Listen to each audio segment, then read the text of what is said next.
A 67-year-old grandmother called me last month. She was crying. Her son had just hung up on her in the middle of their call. She said, "I raised him with love. I don't understand why he treats me like this." 3 months later, that same son invited her over for dinner. He even asked for her opinion on a big decision in his life. What changed? She stopped making 6 common mistakes that many parents don't even realize they're making. And when she changed those small things, everything else started to change too. Her son began seeing her differently. He began respecting her again. I'm Richard Bennett. For the past 15 years, I've worked with thousands of parents in their 50s, 60s, and 70s. Parents who feel heartbroken because their adult children ignore them, avoid them, or treat them like they're a burden. If your child barely talks to you anymore, if they cut visits short, if you feel like you're walking on eggshells when you're around them, I want you to know, you are not alone, and it's not too late. In this video, I'm going to show you 6 changes that help parents go from being ignored to being deeply respected, without begging, guilt-tripping, or pretending to be someone you're not. But before we get into those, let me ask you something important. It might hurt a little. Could it be that you're teaching your children to ignore you without even knowing it? It happens to loving parents all the time. Let me show you exactly how to change that, starting now. A woman named Margaret from Arizona sent me a message. She wrote, "My son came over last week. He stayed for 20 minutes, looked at his phone almost the whole time, and then said he had to go. I raised him better than this." That kind of moment hurts. When your own child is sitting across from you but seems a million miles away. When you look forward to seeing them, but they don't seem excited to see you. When the time together feels rushed, awkward, or empty. Many parents feel this way, but don't talk about it. It can feel embarrassing to say out loud. You might wonder what you did wrong. You might feel like you're not important anymore, like you've been pushed to the edge of your own family. But here's what most people don't realize. Being ignored by your adult children doesn't mean you're a bad parent. It usually means something small has gone off track in the relationship, and it hasn't been fixed. The truth is, adult children don't respond to love the same way young children do. They want respect. They want to feel like equals. And they want to feel capable, not guilty, not pressured, and not judged. The hard part is, without meaning to, many parents do things that make their children feel the opposite. Even simple comments or habits can create distance, not because you're trying to hurt them, but because no one teaches us how to parent grown-up kids. But that's what I'm going to help you with today. Now that you see the real reason this is happening, I'll show you the 6 shifts that bring your child back closer to you, step by step. Way number 1, stop being the family emergency contact. Let's start with the first shift. This one can feel uncomfortable at first, especially if you're used to being the one who holds everything together. But it's one of the most powerful ways to change how your children see you. You need to stop being the family emergency contact for every little thing. Let me tell you about Linda. She's 72 years old and lives in Florida. For years, every time her daughter had a problem, Linda would drop everything and rush in to fix it. Car broke down, Linda called the mechanic. Childcare fell through, Linda changed her plans and came over. Financial stress, Linda offered money without being asked. She thought she was being helpful. That's what loving parents do, right? But over time, her daughter started treating her like a backup plan. She stopped asking for Linda's opinion unless she needed something. Their relationship became one-sided. Linda was always solving problems, but her daughter rarely just called to talk or visit. One day, after another stressful call, Linda told me she felt more like an assistant than a mother, so we tried something simple. The next time her daughter called in a panic about a work issue, Linda didn't jump in with advice or offers. Instead, she said, "That sounds really challenging. What options are you considering?" Her daughter was quiet for a second. Then she said, "I'm not sure yet, but thank you for asking. I'll figure something out." Later that week, her daughter called again. This time she wasn't in crisis. She just wanted to talk. She said, "Mom, I really value your perspective now. I feel like you trust me more. That's the key. When you stop trying to fix everything, you stop acting like a safety net. You start acting like an equal. And your child starts to rise into their own independence. They begin to see you not as someone who will always jump in, but as someone who respects their ability to handle life. And when they feel that respect from you, they begin giving it back to you. Now, this doesn't mean you stop helping entirely. It just means you stop being the first responder. You stop reacting and start responding with calm and trust. You let them take the lead and only step in when truly needed and when they ask. The next time your child calls you in a panic, try saying, "That sounds tough. What have you thought about doing?" It's a small change, but it sends a big message. I believe in you. And that belief is the foundation of adult-to-adult respect. This is where the shift begins. Way number 2, ask before giving advice. The second shift is one of the hardest for many parents, especially if you're used to being the one who gives guidance. But it's also one of the most powerful ways to rebuild respect with your adult children. You need to ask before giving advice. Let me introduce you to Robert. He's 68, a retired teacher, and a father of 2 sons. He told me that every time his youngest son came to visit, the conversation turned into an argument. It wasn't shouting, but there was tension. His son would mention something at work or with his family, and Robert would immediately jump in with what he thought was a helpful suggestion. He didn't mean any harm. He just wanted to offer wisdom and prevent his son from making a mistake. But his son started visiting less. When they did talk, the calls felt short and stiff. One day, after a short phone call, Robert asked, "Are you upset with me?" His son sighed and said, "Dad, I just want to talk sometimes. I don't always need you to fix everything." That's when Robert realized something. Even though he was trying to help, he was making his son feel like he couldn't handle things on his own. So Robert tried something different the next time they talked. His son brought up a difficult work situation. Instead of jumping in with a solution, Robert asked, "Would you like my thoughts on this, or do you just need me to listen?" There was silence for a moment. Then his son said, "Actually, I'd love to hear what you think." And from that moment, their conversation felt different. It was respectful. It was open. His son didn't feel pushed or corrected. He felt heard and seen. That's the shift. When you ask before giving advice, you give your child control over the conversation. You're saying, "I'm here if you want me to help, but I also respect your right to handle things your way." And when your child feels that respect, they're more likely to invite you in. Think about the last time you gave advice without asking. Even if it came from love, how was it received? Did it open up connection, or did it cause distance? Asking first doesn't mean you never give advice. It just means you offer it like a gift, not a command. And that small change can bring your child closer because it makes them feel like an adult, not a child being corrected. So next time a conversation turns toward a challenge they're facing, just try saying, "Do you want my thoughts, or would you prefer I just listen?" That one sentence can change everything. This is how mutual respect starts to grow. Way number 3, become genuinely curious about their world. The third shift is all about changing the focus of your conversations. Many parents don't realize how often they talk about the past. They bring up their own experiences, their struggles, and how things were different in their time. But adult children don't always connect with those stories. Sometimes they feel like their parents aren't really seeing them for who they are now. That's why this shift is so powerful. It's about becoming genuinely curious about your child's world, their life, their thoughts, their dreams, not just their problems or what you think they should do. It's about asking questions that show interest, not control. Let me tell you about Patricia. She's 71 and a retired nurse. For years, she felt like her daughter was drifting away. Whenever they talked, Patricia would share stories from her past. She meant well, trying to offer wisdom, but her daughter often seemed distracted or gave short answers. One day, after a visit that felt especially distant, Patricia asked me, "Why doesn't she want to talk to me anymore?" I asked her, "When's the last time you asked her about her life? Not to give advice, but just to understand it." Patricia thought about it. Then she decided to try something new. The next time they spoke, instead of saying, "When I was your age," she asked, "What's something you're excited about in your work right now?" Her daughter was surprised by the question. She paused, then smiled, and shared something about a new project she was leading. For the first time in a long while, they had a real conversation. No advice, no comparisons, just connection. That one moment changed everything. Now Patricia asks more questions, not because she's being polite, but because she truly wants to know. She says, "I stopped trying to teach, and I started learning who my daughter is now." And as a result, her daughter now reaches out more often, not just for help, but to talk, laugh, and share.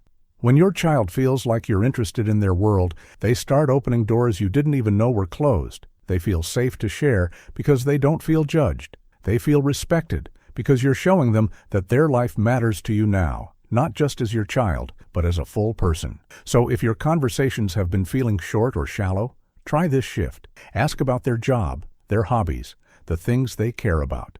Not just out of politeness, but from a place of true curiosity. Because when you stop talking about the past and start asking about their present and future, something beautiful happens. You stop being a parent trying to correct, and you become a person they want to connect with. That's where respect starts to grow again. Way number 4, respect their parenting choices.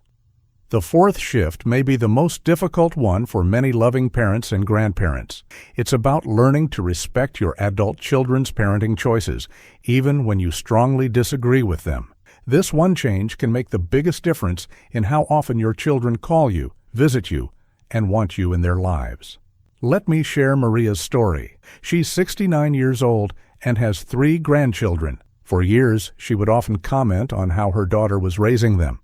If the kids had too much screen time, she would say so. If bedtime routines were different from how she used to do it, she would mention it. She thought she was helping. She thought sharing her experience would guide her daughter. But slowly, the visits became shorter. Her daughter stopped asking for help. She even stopped giving updates about the kids. Maria started to feel shut out, and it hurt deeply. One day, she asked her daughter if something was wrong. Her daughter said, "Mom, I love you, but I feel judged every time I'm around you." That moment changed everything for Maria. She realized that even though she was trying to be helpful, her comments felt like criticism.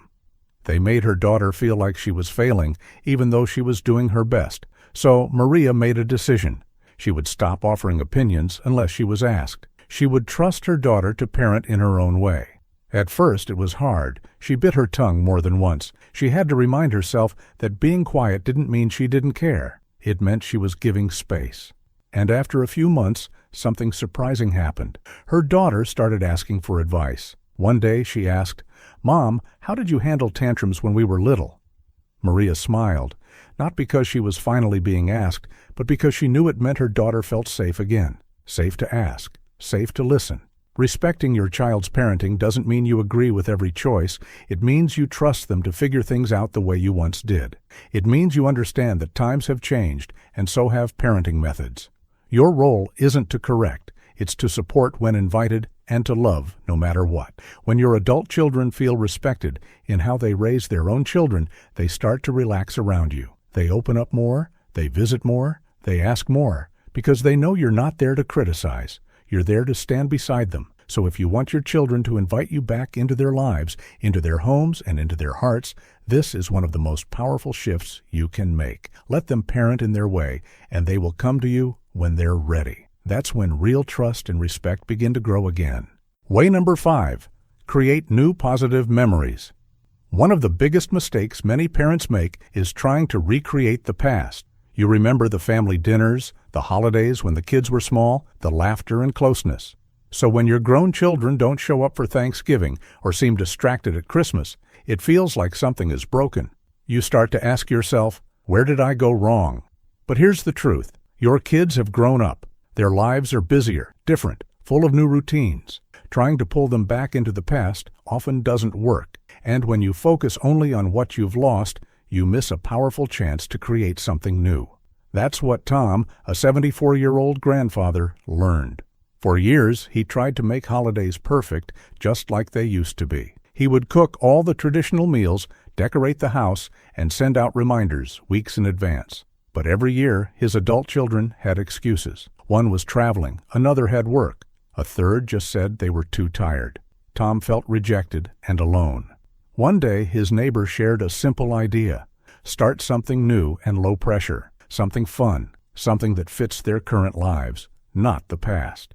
Tom thought about it and came up with Waffle Wednesdays. Every Wednesday morning, he made fresh waffles, bacon, and coffee. No expectations, no formal invites, just a standing offer. At first, only one of his daughters showed up. Then her brother came the next week. A few weeks later, all 3 adult kids were sitting at Tom's table, laughing like they hadn't in years. They brought their kids too. They took selfies. They stayed longer than they ever did at the holidays. Why did it work? Because it wasn't about guilt or duty. It was about joy. It was something new, light, and pressure-free. The memories they were making weren't built on obligation. They were built on shared moments that felt good. If you want to feel close to your kids again, don't chase old traditions. Build new ones. Start something simple. It could be Sunday pancake brunches, a monthly movie night, a backyard tea party, a call me on your walk habit. The tradition doesn't have to be big, it just has to be real. When you stop trying to make your adult children fit into yesterday and instead meet them where they are today, you'll see the magic come back. They'll start showing up, not because they have to, but because they want to. Creating new memories says, I accept who you are now. It says, let's enjoy what we have today. That feeling draws people in. That's how connection grows. So if the old ways aren't working anymore, it's not a failure. It's an invitation to create something better, starting now. And once you do, you'll find the past wasn't the only time worth remembering. The future can be full of beautiful moments too, ones you build together. Way number 6, show interest in their independence. The last and very important shift is to show real interest in your adult children's independence. When kids grow up and become adults, their lives change a lot. They make new choices, take on new responsibilities, and become their own person. Sometimes parents struggle with this change because it feels like they are losing their place in the family. But actually, showing pride and respect for their independence can bring you closer, not push you away. Let me tell you about Janet, who is 70 years old. Her son recently bought his first house. Before, Janet would often say things like, "Why didn't you ask me before making such a big decision?" Or, "I think you should wait until you are more sure." She thought she was helping by giving advice, but it made her son feel judged and small. He started calling less and avoided sharing details about his life. One day, Janet decided to try something different. Instead of focusing on what she thought was wrong, she said, "I'm so proud of the man you've become. Buying a house is a big step, and I'm really happy for you." That simple change in attitude opened a door. Her son started calling her more often. He wanted to share stories about the house, ask for advice on decorating, and even invite her over for dinner. This is the power of celebrating their independence. It shows that you trust them to make decisions and respect their choices. It tells them that you see them as capable adults, not children who need constant guidance. When you focus on their independence, you stop being someone who controls or criticizes. Instead, you become a source of support and pride. This change invites your children to come closer, not pull away. It can be hard to step back and let go of the role you had for so many years. But remember, independence attracts respect, and dependence often pushes people away. The more you show that you believe in their ability to handle life, the more they will value your opinion and presence. If you notice yourself feeling left out or worried about losing influence, remind yourself that your role is changing, not ending. Your adult children want you to be part of their lives, but on new terms that honor their growth. Try celebrating their milestones, no matter how big or small. Tell them you admire their hard work, their choices, and their courage. Ask questions that show interest, like, "What are you most excited about in this new chapter?" Or, "How can I support you as you make these changes?" Janet's story is proof that showing interest in independence creates connection. It invites respect, trust, and love. When your children feel proud and supported, they will naturally come to you for advice and companionship. So embrace their independence. Celebrate it. Because when you do, you will find your place in their lives again, stronger and more meaningful than ever before. Here's a secret that most parents don't know. The fastest way to earn respect from your adult children is to apologize for one specific thing you did wrong. Not a long speech, not an excuse, just a simple apology. For example, you might say, "I realize I was critical about your parenting, and I'm sorry." That's it. No but or if after it. Just a clear, honest apology. This takes courage, but it works faster than almost anything else because it shows your children that you respect their feelings and are willing to change. It opens the door for them to soften and reconnect. You might wonder, what if they don't respond? Give it time. Respect takes time to rebuild. What if you make mistakes? Everyone does. Just keep trying and don't give up. What if it feels too late? I've seen parents in their 70s and 80s completely transform their relationships with adult children. No matter your age, it's never too late to rebuild respect and connection. The small steps you take now can create big changes in your family's future. The most important thing is to start and keep going. You've now learned the 6 important shifts that most parents never discover. Remember, you are not the problem. You just needed the right approach to connect with your adult children again. Every parent who feels ignored or distant can rebuild respect and closeness, including you. Imagine your next family gathering. Instead of feeling tension or short visits, picture genuine laughter filling the room. Picture your kids coming to you for advice, asking for your help, and really wanting to spend time with you. Think about feeling truly valued and loved by your family again. That grandmother I told you about at the start. She reached out just yesterday and said, "My daughter asked me to babysit for the weekend, not because she had to, but because she wanted to." This kind of change can happen for you too. The distance between you and your children is not permanent. With these shifts, you can bring warmth and respect back into your family. Your relationships can become everything you've hoped for, full of love, respect, and new memories. This new chapter is waiting for you. All it takes is one step. Now it's time for your first step. Pick just one of the 6 ways we talked about today and try it this week. The easiest and fastest one to start with is asking permission before giving advice. Next time you want to share your thoughts, just ask, "Would you like my advice, or do you just want me to listen?" This small change can make a big difference. Start small and build from there. Each step you take will help rebuild respect and bring your family closer together. You don't have to do everything at once. Just pick one and see how it feels. I want to hear from you. Comment below and tell me which of the 6 ways feels right for your family. I read every comment and often reply with ideas that fit your situation.